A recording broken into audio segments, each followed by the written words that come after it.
Hey there, No Labels, No Limits podcast listeners. Sarah Box here. This week, you are going to love our guest. This is Doug Vermeeren. And Doug is coming to us from Canada. And Doug has a lot of accomplishments in his young life. And he is both an author, a trainer, a speaker. He's come from being very young and having to learn some success skills. And most recently, he just released a book on the personal power of mastery. And I have a lot of questions for Doug. And there was also some quotes that I've read of Doug's that I want to circle back to as we get in there. But Doug, before I start bombarding you with questions for our guests, what would you like to add to that very short intro to who you are? Because you have you've accomplished a lot. Well, yeah, and I guess probably the biggest thing to add is we've had fun doing it. And for me, it's not necessarily even about my journey. It's about really the difference we've made with a lot of the people that we've worked with and people we've met. I've had a chance to meet some phenomenal people along the way that have influenced me. And obviously, to become this teacher that you're talking about, I have had to become a student first. And I'm still a student first and foremost. And naturally, as I learn things and I pass them on to others, I've been really kind of, I guess, blessed to see that here's the fear that every teacher has, right? We can do it. We've learned it. But now can others kind of do it too? Because the measure of a true success is how well your students do, not how well you do. I mean, if you do it, that's one thing. But if now they can do it, that means that you've truly mastered it well enough to be able to pass it on. And I think that for me, that's been kind of a powerful thing for me to see. I mean, yeah, I've done lots of fun stuff. It's worked out great for me. But now I'm seeing the results in the lives of my students. And to me, that's the legacy. That's the excitement, right? That's the good part. I was going to ask you what lights you up. And clearly that's what it is. Oh, right? definitely. Definitely one of the big things for sure. Well, let's actually, I'm going to back you up. I want to know, one of the things I know about you is that you have produced and 3 of the top personal development movies. Yeah. I want to know what those are and kind of how we went about that. Sure. Yeah. Well, here's the deal is, if we rewind my journey to the beginning of time, I actually started with a background in film production and screenwriting. I had no idea I was ever going to get involved in personal development as a speaker or a trainer or anything like that. We'll talk maybe a little bit more about kind of my full journey because that leads into the book too. But I started interviewing some of the world's top achievers. And like I said, we'll talk about that more in a minute. But all of a sudden, I started seeing that there was an opportunity for these kind of movies as teaching tools. So obviously in 2006, The Secret came out. We had films just before that, like What the Bleep Do We Know? And so forth. And so here's the deal. Background in film, but I also already knew all the speakers that were in a lot of these hit films. So I decided what I wanted to do is I wanted to make something that I felt maybe answered some of the questions that were left behind. Like, again, The Secret was the great beginning to a conversation, but there were still a lot of people who wanted to keep having that conversation. So I decided I wanted to make a movie, and ours went on a very different track. Like, if you remember some of the early personal development films out there like this, they were kind of talking head movies. They would interview someone and they would share, comments that would bounce to another guy and then another guy. And that's kind of how it was. And so for my first film, I decided I wanted to do something a little bit more emotionally engaging. And so I actually took a story and I had the story weave through. And occasionally during the story, we would cut to some of the speakers and they would then share their insights on how that story could be applied to your life directly. So my first film, we had Jack Canfield, Mark Victor Hansen, Joe Vitale, Marcy Shimoff, Morris Goodman, Bob Doyle, like tons of people from The Secret, but also a handful of people that were business leaders that I interviewed, like Frank McGuire, one of the co-founders of FedEx, and Bill Bartman, who at one point was one of the 25th wealthiest men in the United States, and so on and so forth. And the kind of cool thing that happened that was kind of neat is once the movie kind of came out, because now The Secret was at its peak, right? But once my movie came out with The Secret at its peak, I had a media reviewer look at it, like a magazine look at it, and he said, it's not a secret anymore. The next step has arrived. And so right away we're like, that's catchy. And so wherever we went, that kind of became the feeling. And so although I'm not affiliated with the people who originally produced The Secret, they called my first film the sequel to The Secret. And I mean, that's nice, but it is a standalone film. It does stand alone on its own. And it really talks about how to go from the vision of what you want to ultimately a workable plan, and then ultimately effortless performance in your life. In fact, this idea of effortless reappears in my teachings again and again, because I believe when success is true, it becomes fun, it becomes easy, it becomes something that you don't have to work hard at. So that was our first film. And then we did two other ones, which I think were really kind of neat. Now, as I mentioned, I went out and I interviewed all these world top achievers. And I found a real disconnect between a lot of the success books that were out in the market at the time and what top achievers really do. So, for example, the success books that are out there, they often talk about goal setting, time management, prioritizing, finding your why and your purpose. And these are all valuable things. I'm not discounting that. But when I went to the top achievers, there were a handful of principles that they really understood that never made it into the success books. One of those principles was gratitude. And in fact, when we met with Oprah Winfrey and people like that, gratitude is a massive part of her life, right? And same thing with these other people, gratitude is huge. So my second movie, I decided we need to expose the principle of gratitude to the world. The second movie was called The Gratitude Experiment. And I brought people like Bob Proctor, John Gray, who did Men Are From Mars, Women Are From Venus, John DeMartini from The Secret, who's one of my best friends, Marie Diamond from The Secret, you remember the Feng Shui expert, and people like that, Mary Morrissey and so forth. And so we unfolded really what true gratitude is and how it can be used in our life. And the more that I studied it, the more that I found that gratitude is actually one of the most important principles we can have, because anything it touches, it expands. You want better relationships? You have to be grateful for what you've already got. You want more money? You have to be grateful for what you already have, and so forth. So that was the second movie, and it just went nuts. Like literally, this is what got me all over the media. People wanted to talk to us about it. It was just such an amazing thing. So that was incredible. But the one thing that I'm really known for, like personal power mastery, is my passion, but my real, I guess, purpose is I'm really, really good at making money. Everyone has a talent, and that's mine. In fact, I've just been recently named as the #1 passive income coach in the world. So passive income is how wealth is created. We never, ever will trade our time for money in a significant enough way to become extremely abundant. We just don't have enough time to do that, right? And so with everyone knocking on my door, talking about how do I build more income? How do I do it passively? What are the strategies that you learn from the top 400 achievers? And, what's made you the top #1 passive income coach in the world? I mean, you've made money, but you've made other people 7 and plus figures as well, passively, right? And so I said, there's our next movie. And so I decided to do a movie called The Treasure Map. And I brought with me, again, John DeMartini from The Secret, Laurel Langmeyer from The Secret, and a handful of other really well-known wealth experts. And we basically unfold a lot of the basic tools on how do you start building abundance sort of from the inside out, right? Because money isn't about the resources. It starts with the resourcefulness. If we understand how to use our mind first, what do we say? If you expand who you are, you get to expand what you have. And so if we really start from the inside and understand how wealth and abundance arrives, you can gain it too. And it's quite a simple process. And so this final film, this is the one that just came out. That's the one that is all about money. And then I should mention, kind of interesting, we've actually started work on a fourth film right now. I just recently shot Bob Proctor for it in California there, and at one of his last events. And then we also shot John DeMartini already for it. And I've got a handful of other people being included as well. And it's called How Thoughts Become Things. So if you remember in The Secret, Mike Dooley says, thoughts become things. And he's very dramatic. And he's a great guy, excellent teachings in the film. But it leaves us with the question of, okay, if thoughts become things, how? And so we're going to now unfold that and show not only from a neuroscience point of view how our brain really works and sorts information and chooses thoughts to be dialed into, but also on a quantum physics level and a law of attraction point of view, how these now develop into what appears in reality. And that's pretty fascinating when you start to see it. This is so fun. And I just, I'm making a note in my head to not go down a rabbit trail yet.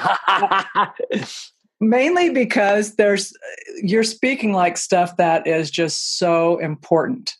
Right? It's really important stuff. So, and I get all excited about it. So I'm going to dial it down just a little bit. And I'm going to ask you to do something really basic for all of our listeners and myself as well, so that I know you and I are having a similar language. And that is, will you define personal mastery for me? Well, I think we need to actually include the whole phrase, and that's personal power mastery, because we specifically chose that whole title in naming the book based on what I learned from the interviews of the top 400 achievers. And, I don't know if you want to get a little bit of context on sort of how you came about for that. I think it's important. Now, here's the thing. A lot of people don't recognize, because they see right now, just like what you were talking to me about before we started, they get online and they take a look at what I've accomplished in my life, and they figure, oh, wow, this guy, he shares the stage with all the biggest speakers in the business. He's got all these movies. He's on CNN. He's on Fox, all these things. What you're missing is how I started. Actually, I started really kind of with a family that was quite broke. My father worked in construction. My mom babysat kids in the home. Up until I was about 19, I had never, ever heard of personal development. Our family's idea of work smarter was actually to work harder. That was it. That's how we understood it. And so I wasn't, raised with any special privileges. And so, to be honest with you, the way that it kind of unfolded is I took a summer job in California selling pest control. And if anybody's ever done door-to-door sales, that's it's not the most successful place to be. And the results that you get aren't always very evident. It's hard work and a lot of rejection. And so, to be quite frank, I was very discouraged. And that went on for a long period of time. I had no money. I was broke. I was going to have to leave school, in fact, and still take the student loans with me. I didn't have enough money for, a place to live. I didn't have enough money even for my groceries. I remember, and this is kind of funny, is I remember going into like an Albertsons, and I put down a jug of milk, a loaf of bread, and 4 little instant noodles. The total came up to like $4.22, and my card declined. Like, it was devastating, right? Like, I was broke. And so I literally went for about a week or two kind of mooching off other people to even get fed, right? And so I didn't come from this shiny, bright background that everybody thinks I do. In fact, it was really a tough spot. So here's the deal. I was just about to quit. I was just about to say, this job, door-to-door sales, it's not working. I got to go figure something out. Maybe even pumping gas would be better than this. Like, I was honestly just at my wit's end. Well, anyways, I decided I was going to quit. I was just about to go to the office and tell them that I'm done. And I guess in the nick of time, really by the skin of my teeth, I had somebody approach me, and they gave me 2 books. And the 2 books were How to Win Friends and Influence People by Dale Carnegie. And the other book was Think and Grow Rich by Napoleon Hill. Now, obviously, with How to Win Friends and Influence People, the first person I needed to learn how to be friends with was myself. I wasn't very confident. I didn't believe I could do it. I didn't think I was worthy. I didn't think I was worth it. I thought, I'm going to have to just do what other people tell me for my whole life to make ends meet. And that's the way I was going to have to roll out. But when I read that book, it changed everything. And then when I got to Think and Grow Rich, which that title obviously attracted me because I was broke, I was really actually kind of, how should you say, I had just a massive sort of light bulb go on. And that light bulb really had 2 pieces of information. One, this stuff is powerful. What I was reading here, the way that I was thinking about things, it was wrong in the past. And if I started looking at things differently, I could do things differently. But the other big light bulb is Napoleon Hill gained this information by hanging out with some pretty impressive people. And, for your readers or listeners who don't maybe know the book, Napoleon Hill wrote that book after interviewing people like Henry Ford, Thomas Edison, Andrew Carnegie, the Rockefellers, the Wright brothers, the Wrigleys, and the list goes on, like the who's who of his day. And so I decided as this 19-year-old, not only did I like the book, but that would be awesome to have friends who are among the top of the top historical and influential figures of my day. And so I set a goal right there and then. I'm going to interview some of the world's biggest people. I'm going to learn from them. They're going to mentor me. They're going to change my life. And, Napoleon Hill may have thought and grown rich, but I'm going to go out there and do the same, but in our time, not by reading books, but by meeting with these people firsthand. So I first began by tracking down a millionaire that our family had known. He was someone through our church and our community and this kind of thing. And as I started to meet with him, he began to mentor me week by week. And I'll never forget, partway into the interview, I impatiently expressed how I wanted to interview all these big people and big names and everything else. He says, okay, then, well, there's one question then you haven't asked me yet that's going to change everything for you. I said, okay, so what's that? And he says, you haven't asked me who else I know that you should talk to. And so I began to ask that every time. Who else do you know that I should talk to? And that began to get me introduced to some pretty amazing people. I had a chance to meet, like I mentioned, the founders of FedEx, the former VPs behind, Nike, Reebok, the Avita Group, from Disney, from, KFC, from, you name a company, I probably interviewed their people, Fruit of the Loom, Christian Dior, Jordache Jeans, Hugo Boss, Expedia, Uber, UGG Boots. In fact, I was just yesterday on the phone with Brian Smith, the founder of UGG Boots. So I'm still friends with a lot of these people, right? And then just a bunch of celebrities, everybody from Ellen DeGeneres to Kevin Costner to Robert Duvall to Oprah Winfrey to like the who's who of our generation. And by the way, that's one big thing that I did differently than Napoleon Hill. Napoleon Hill interviewed primarily business leaders. I interviewed business leaders, but also celebrities, athletes, Olympians, people who were music stars, everything else. Like one of my favorite interviews that I did not too long ago was the musician Seal. And so, I just started including a lot of these kind of categories that Napoleon Hill never looked at. Now, here's where something really interesting happened to me. As I learned from these people and allowed them to become my influence, obviously my thinking dramatically changed. My way of approaching problems totally changed. And by the way, that's the one thing about that word network. We always say your network equals your net worth. And it does it really in two ways. Two ways it really does. One, it's kind of like a fishing net because you're now bringing a higher quality of person that you're associated with, but it's also a safety net. And it rises the level of problems you're able to solve. If you've got a really powerful network, you've got really access to really powerful solutions. So that made a difference. Now, kind of like I said, what happened is the inside began to change, but so did the outside. Now, remember, from a kid who could not clear $4.22 on his debit card, in 6 months, I went to $1.6 million, which is about $9,000 a day. And I've never looked back since. So that's kind of what led to the book, Personal Power Mastery, what led to a lot of the other things that I do. Now, we come to your question. Long way to get to your question, right? That's all right. I'm with you all the way. I'm tracking. So you're talking about personal power and mastery. As I interviewed the world's top achievers, that was the foundation that became the book. Now, obviously, there's principles of power within the book, but this is the beginning. The first thing that we need to do is we need to take our success personally. And it's interesting because when I'm at events, like we've been doing personal power mastery as a training now for about 10 years. I've got people that have come in everything from having foreclosures, bankruptcies, terminal illness, divorces, people who've been involved in addictions, people who've had, adultery situations where a spouse has cheated. We've had people who've lost kids to drunk drivers. We've had people who've lost family members in combat. We've had like every human catastrophe you can possibly imagine, and they want to change their situation. And this is it, is that we can't change anything until we own it, right? If we give the power away to something or someone outside of ourselves, we will always remain a victim. But as soon as we own the power and recognize that we have that power, we can begin to change things. If you own it, you can change it. And you can never, ever delegate your success to someone else. It's kind of almost like, playing a sport. If you maintain yourself as a spectator, you can never change the game. But if you get on the field, all of a sudden there's some power that comes to you that allows you to change outcomes. So we need to get personally involved. The second word, power, is also important. And that's the capacity to take action, the capacity to act. And I think a lot of people, even though they may own it and blame themselves, they often don't also assume the responsibility to act or recognize that they can influence or change circumstances around them. We all have that power. In fact, 1 + 1 = 2. And if you don't like 2, there's two things you can do. You can either change that other person, which is maybe one of the numbers of the equation, or you can change yourself, which is the other number of the equation. So we have the power to always make equations in our life change. The last part of that is mastery, which I think is probably the most misunderstood concept on the planet. Most people think that mastery means a certain level of expertise. It means that you're a high level of understanding and that you are, quote unquote, a master.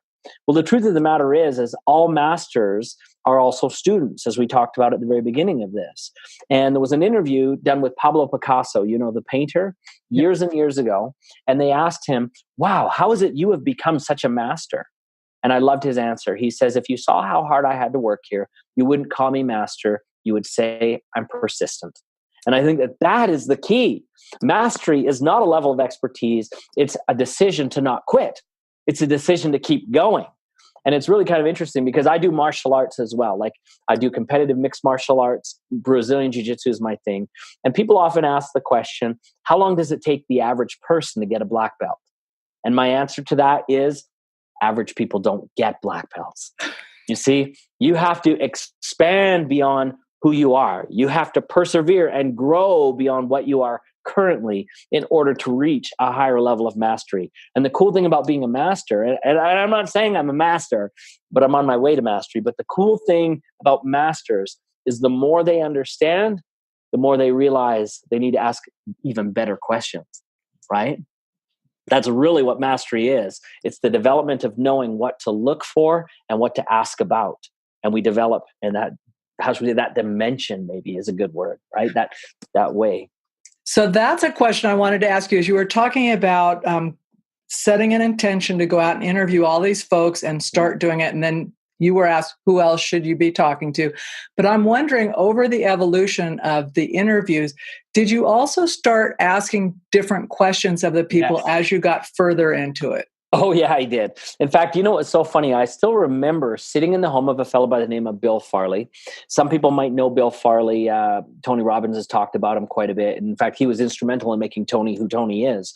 But who Bill Farley really was, he's a multi-billionaire, but he was one of the former owners of all of Fruit of the Loom underwear, Christian Dior, Jordache Jeans, Gitano Sportswear, California Citrus, or Anaheim Citrus Products. Used to own the Chicago White Sox, was also neighbors with Oprah Winfrey. Well, anyways, I was at his home in Chicago on Lakeshore Drive, and I was talking to him, and I asked him about success. You know, tell me about what your definition of success is. And as I was sitting there talking with him, I realized I didn't have a definition of what success was. I'm asking people all these questions about success. How do you get it? You know, and I don't even know what it is. Like, I've never really taken the time to investigate that. So along the whole time I was interviewing people, everything and anything began to change. And I'll be honest with you, I know this may be even embarrassing because everybody thinks I'm some kind of expert. I'm not. I just share what I already know, and I'm still a student, but I'm still learning. Even as I've got one mentor that I meet every single Friday. Today's the day, actually. I just finished with him before coming to you. His name's Brian. He's worth about $800 million. And Brian and I meet for lunch every Friday when I'm in town. And he helps me grow my life and my business and helps me to really expand things. But it's amazing that, you know, here I am now, a couple decades after even starting those interviews with the top 400 achievers. And I'm having people reveal stuff to me that it's almost like it's the first time I'm ever hearing this stuff, right? And so, I mean, everything changes. And if it doesn't, if it stays the same, there's something you should be afraid of, actually. You know? So now let me ask you, what is your definition of success as it is today, knowing that it will change possibly? Well, you know, I've actually got two ways of kind of looking at this. And one of these ways comes, of course, you know, from my own life. And this definition came fairly early. I've seen other mentors kind of talk about it. And then the second one, actually, I think comes from my interactions with other people. In other words, over the last decade and a half, as I've taught personal power mastery, I've gained this other definition, but the two actually are very concise together. Okay, with all that beating around the bush, let me tell you the definition. The first thing about success is, one, it needs to be specific and clear. What do we say? That a goal that is specific and clear becomes attainable and near. And when I say that it needs to be specific and clear, that needs to be to some extent kind of measurable too. Now, we've heard about that SMART goal setting system, specific, measurable, all that kind of stuff. Tell you the truth, the only useful statements on that is specific and measurable. Everything else, that achievable and all that kind of stuff, it doesn't work, okay? But the specific and measurable does. So you need to know where you're going and how far you are from there. And by the way, one of the little quotes that we like to share in the training is you've heard that fortune cookie? Snap, there it is, fortune. It says, the journey to 1,000 miles begins with a single footstep, right? Well, I'm here to tell you that's useless. And the reason why is because the way it should be written, if I was the fortune cookie guy writing that, it should better be written, the journey to where you want to go begins with a single footstep in the right direction. Because then you would find out that it wouldn't be 1,000 miles after all, right? In fact, most people are closer to what they really want in life than they ever believed possible. The problem is they just haven't gotten clarity around it. So that's part one on the definition. Part two actually has to do with how you feel about those things. Your feeling is actually even more important than what is specifically to be attained. Now, let me share in the words of Stephen Covey, who wrote 7 Habits of Highly Effective People, what he said. He said, most people, or many people rather, climb the ladder of success only to find that it's leaning against the wrong wall. So in other words, they can be very specific, very clear on what they want to attain, but if it's not in harmony with your feelings or values, it's absolutely worthless what you're trying to do. And I think there's a lot of people in today's society who are taking their cues on what success looks like outside themselves. In fact, I thought this is really valuable, so much so that I already have started writing another movie to talk about this. It'll probably be our 5th movie, but it's called The Lost Message. And the lost message is this, is that we aren't getting our cues on success anymore from internally and authentically. We're getting it now from how many likes we get on Facebook, how many, followers we gain on Instagram, what people tell us we should be wearing, what the media says we should be doing, and blah, blah, blah. So the lost message is we've really lost connection with who we authentically are. And so I think that's important. So that's the first part of the definition. Now, are you ready to go deep? I'm totally ready. Here's the second part. Now, over the last, I guess, like I said, 10 or 15 years that I've been teaching personal power mastery, we've been really observing what people set as far as goals or outcomes that they would like to attain. Again, specific and clear, and their feelings. What are people asking for in this? And we've literally found that there's 5 categories. In fact, maybe I should even grab a piece of paper and show this, but because it's worth showing. What we have found is that there's typically 5 key areas. There's a star, right? There's a star. Got it. Sorry about the artwork. 5 key areas that everybody has goals about. Now, by the way, I put you in the middle. You can see that, right? Okay. Nice. So the first area of goals is what we're going to call self. So I've just listed that at the top, self. Now, this can include such things as feelings of self-worth, self-confidence, self-gratification, self-fulfillment, self-realization, all these things about self. And, we all have goals in that area. And oftentimes, if they're not met, we feel hollow, we feel empty, we feel unfulfilled, right? And so that's the first one I'm going to mention. The second one is an area which we call spirituality. Okay, so I've now written that spirituality. You'll see that on the second pillar. Okay, now spirituality doesn't necessarily mean religion. Okay, it doesn't necessarily mean a specific faith, but it really does mean is a connection to things of spirit. So in other words, if you are living a life where you ethically know a certain level of doing, but you're not doing, there's going to be a separation there, and you're going to need to have that congruency eventually fall into alignment, or you're going to feel very unbalanced and unfulfilled. I'll talk more about that in a second. The third one is what we call health. Okay. Now, oftentimes that manifests itself in terms of, on the surface, you'll hear people say, I want to, lose some weight. I want to eat better. I want to stop smoking. I want to do this or that or the other with health. Now, I'll talk a little bit more about that in a minute, but the thing that I think is also important is even those that are terminally ill definitely have goals in that area. Okay. And I've even had people who, are confined to a wheelchair or other things that have goals. Maybe it's not to run a marathon, but they have these goals still in the health area. So very important. The next one is the area which we call relationships. Okay. So relationships is right there in the corner. Okay. Now, the interesting thing about relationships is this doesn't just mean a husband and wife, like with a spouse. It doesn't also just mean between you and your kids or siblings or parents or immediate relatives, but it's relationships in all aspects around you, your community, your network, your business relationships, your friends, your associations, all of these. And obviously, we already know that there are some family relationships that are not even as close as some friendships. So the dynamic of relationship is always kind of different. Now, the last one is what we call abundance. Now, hopefully you can read my writing on there. Abundance is what I put over there. You can see all of these stars. Now, the interesting thing is when you talk with most people about their goals and what they want to have, they start telling you what they want to have and what they want to do, which are really kind of these quadrants, right? People say, I want to have a nice house. I want to have a nice car. I want to have this and that. I want to have the perfect mate or the perfect marriage or the perfect this or that, or health. I want to lose weight, blah, blah, blah. But they miss the other ones. So this idea of starting with do and have never really works. The problem with most people is they neglect this idea of being. Be, do, then have. That's really how life works. In fact, my wife said it this way, and I think this is great. She's like a total genius. She said, you've heard the saying that says actions speak louder than words, but being speaks louder even than actions. I think that's really important. In fact, there's another great book by another Covey, Stephen Covey's son, The Speed of Trust, where he talks about that often, people who be the right things, like if you start with the right place of being, even if you make a mistake with something that you do, you've got enough trust, because those that know you and know who you are often willing to forgive some of the things that you do that are maybe not perfect, right? And now here's where this gets really interesting, why a lot of people have challenges in life with you in the middle. Instead of going through this order, the sequence of self, spiritual health, etc., they often say, for example, with a relationship, they say, I want to go straight to the relationship, and they don't do the work on themselves, right? And so we see people who in the dating phase, to impress the other person, they become something that they're not. And they hold up this fallacy. And so 2 or 3 years into the relationship, maybe even after they've been married, it gets discovered who they really are, and they can't maintain the facade anymore, and the relationship falls apart. We've also seen the same thing when it comes to abundance. Somebody who doesn't want to pay the price under these other areas, and they'll run right to get the money quick, right?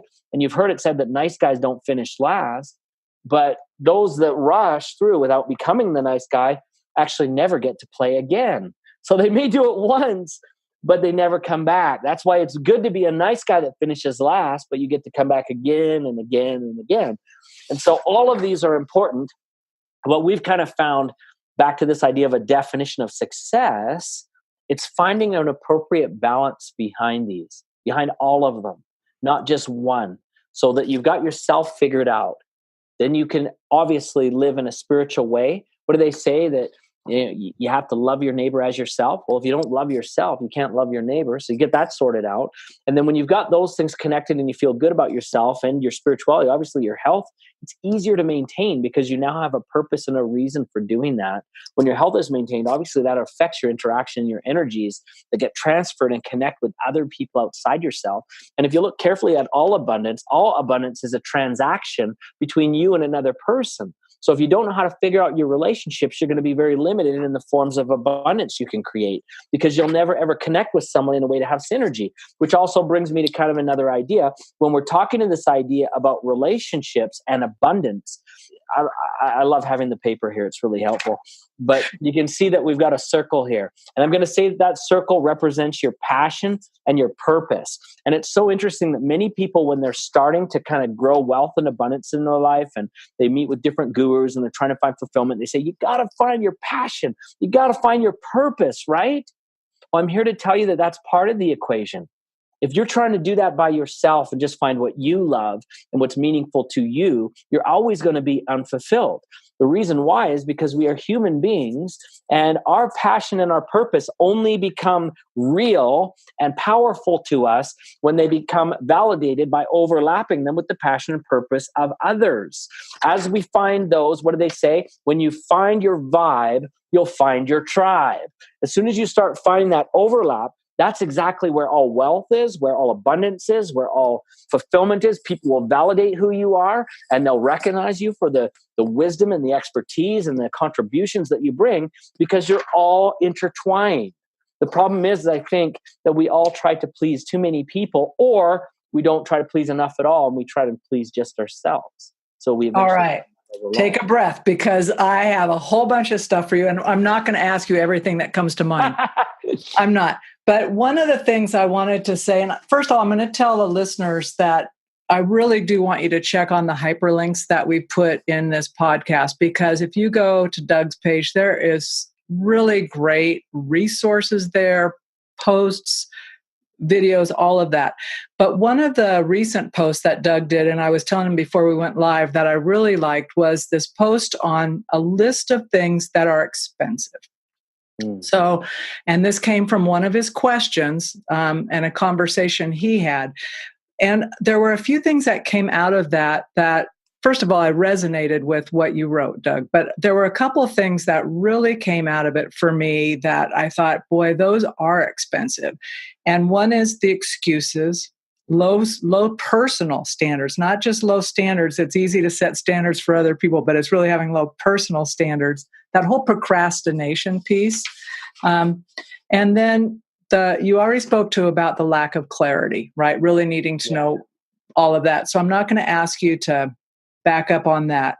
But then also the being around poor influencers. And you may have talked about that a little bit from your interview list, but if you could kind of expand a little more on those and why those are expensive. Yeah, well, where do we start? And here's the other thing too, is that they're not all going to cost you the same, but they're all going to cost you. And quite frankly, there's a positive and a negative on every one of these. So where something is expensive, like an excuse, taking away excuses and making less excuses is actually a form of a reward. Like you will find value in that. So there's obviously the opposite side of that. Now, excuses, if you think about it, what they really are is they're giving yourself permission to deny yourself from something that you know you should do. And I didn't mention this in the article, but the truth of the matter is when it's something we don't want to do, we generally don't need an excuse. If it's something that we know will hurt us or will not serve us, we generally don't need an excuse. We just don't do it. We are not interested. But when it is something that we kind of know we need to do, notice I use the word need, and it's something that we know will help us, that's when we make excuses, because we have to justify why we excuse ourselves from something that we know would be good for us. Now, here's the funny thing of this whole thing. When I started teaching, again, like I said, almost a decade and a half ago, I started recording excuses that I heard that to me were kind of funny. Things that people would say, kind of like the teacher probably hears this, my dog ate the homework kind of thing. And so I started listing all the excuses that I could find. And now I have close to about 2,000, maybe a little bit more excuses that people have given me over time. Now, remember I said one of the things that I do is I'm the number one passive income coach. So I teach people how to make money. It's a proven system. I've done it for hundreds and maybe even thousands of people. I do it for myself. We've generated millions of dollars. But I still have people who say, not for me. And then I've written down their excuse. And I've seen like some hilarious ones. Like if I were to read you some from this list, I've got everything from a lady who had a hair appointment. It was just, that was important to her, to people who basically couldn't find their phone, or just like stupid excuses, right? But we've got to recognize that whenever we are faced with an excuse, we're making a trade. We are choosing to give that foolish excuse over accepting what could be our new reality, right? Now, you talked about something else earlier before we started, which I think is very akin to excuses, but most people don't connect it. Here's the deal is we also look at excuses. And why do we make excuses? It's often because we second guess something, right? And so alongside of excuses, one of the things that costs us a ton of money is our ego, right? Our ego is one of the most expensive things that we can ever have that separates us because we think we know better than a possibility for us. Now, let me share kind of how I learned that personally, because that was really funny. And I'm so glad that I was humble enough to listen. But when I was probably about 19 or so, I had a couple of mentors. One of them was a multi-billionaire, like with a B. Okay. So he had done a couple of times billion. And so I took with me, my notebook with him, to come and see him. I took a book with me and I had all my business plan written in it. And I was hoping that he would help me. And so as I passed him the business plan here to look over, he started looking through and he stopped at one place. He goes, you know what? I wouldn't do this. There's a better way to do it. And so my ego kicked in and I started saying, no. This is why I'm doing it. And I tried to explain to a billionaire why I was doing this a certain way. Well, he kind of rolled his eyes and said, okay, well, I'll let you keep that. And he kept reading. They found another thing. He goes, yeah, I wouldn't do this. There's an easier way. We can show you how to do it. It was like, no. I stopped again. Listen to my idea. This is my ego talking. This is why I'm doing it this way. Well, again, he kind of rolled his eyes again and said, all right, well, okay. Then he continued. And of course, he found another one to help me with. And what did I do? No, right? Finally, he, maybe in frustration, stopped and said, listen, you can be right or you can be rich. You cannot be both. He says, I'll tell you, if you choose to be right, if you choose to follow your ego, you get to keep everything you've already created. You get to stay exactly the same as you are. But if you want to be rich, that means you're going to have to be teachable. And then he began to explain that our report cards are actually found in our bank statements. Mine's a better grade than yours. And I was like, I couldn't dispute that. So I shut up and started to listen. Then he explained this, and I thought this was so funny. He goes, there's two kinds of people in this world. He said, there's stupid people. And he said, don't be offended. There really are, and you'll see what I mean. Then he said, and there's tenacious people. He said, a stupid person is someone who goes into a room and he wants to get into the next room. And what he'll do is stand in one spot and bang his head again and again and again in the same spot. That's pretty stupid. And he'll just keep banging it again and again and again. He keeps repeating the same things that he always does. He says a tenacious person is someone who might bang his head once and realize that didn't work. and then he'll move over and he'll try a new spot, and then he'll move over and try a new spot. And if someone comes in and says, buddy, there's a door over here or a window you could go through or something, they will listen. So the difference between a stupid person and a tenacious person: stupid, not teachable; tenacious, always looking for a better way, and they don't care who it comes from. And so that, to me, was one of the most profound things. So if we're talking about the most expensive things in the world, I think probably one of the most expensive is to be unteachable, or don't let yourself get taught by someone who doesn't know. See, sometimes stupid people gather together in a herd and they bang their head all together in the same spot. And then they congratulate each other that they are still having no success, right? So never ever take advice from someone more broke than you. Never take advice from someone who's lower than you or has not yourself or your interest at stake, that they're more interested in themselves. Look for people who are on higher ground, right? That's where we want to gain our knowledge from. So I found that to be very useful for me. I want to say I really liked that. And you didn't go into that level of detail in your blog post, but you did talk about those essences. And I think that's really good for all of us.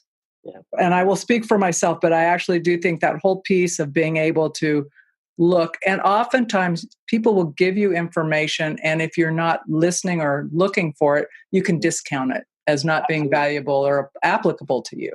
Yeah. So, which is ego as well. It's like, well, that person, how could they possibly know? Instead of going, they might actually know. Yeah. You might have the key.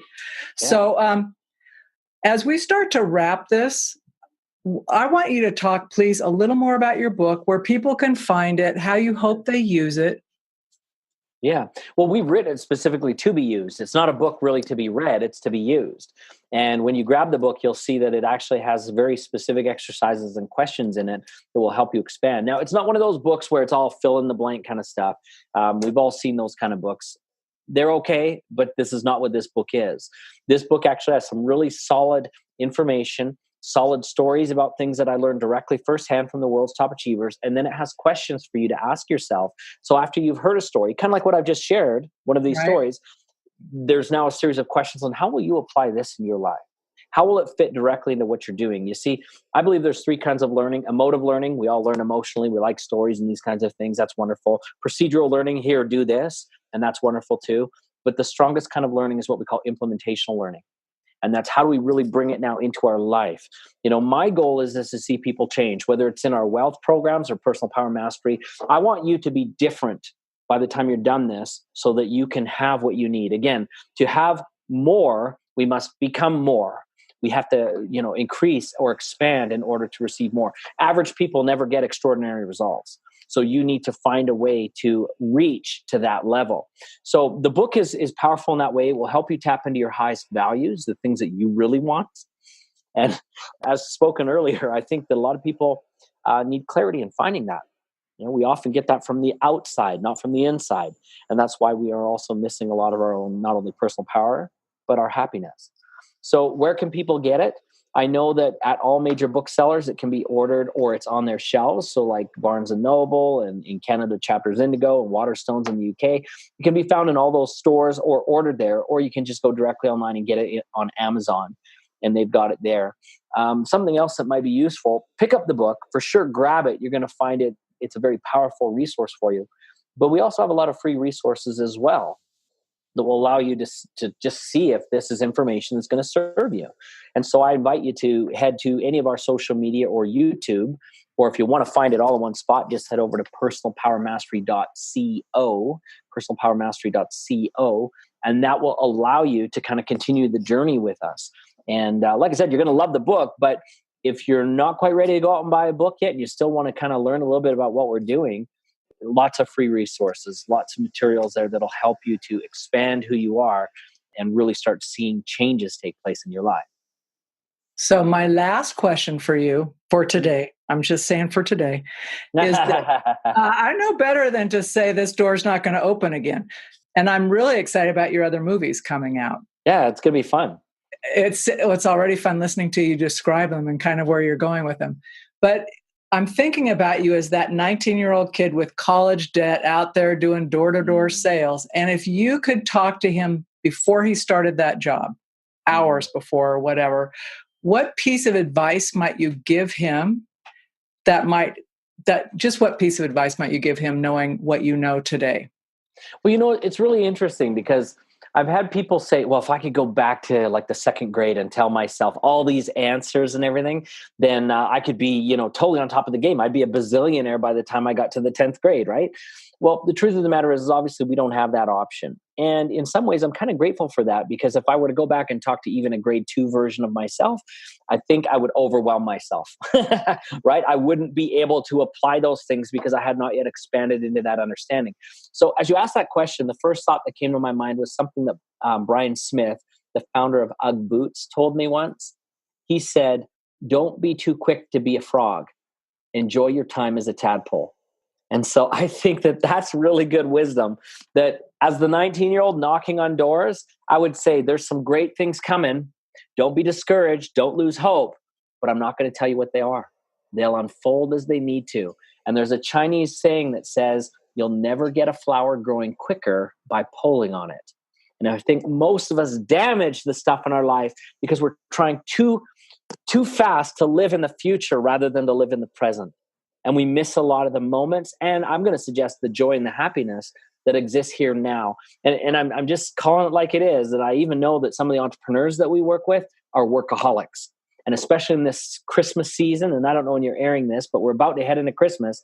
So many of them are going to be sitting there on their phone trying to get work done while the kids are unwrapping presents and families are eating dinner and parties are going on. Stop, put it away, create some memories, create some things that you're really going to enjoy.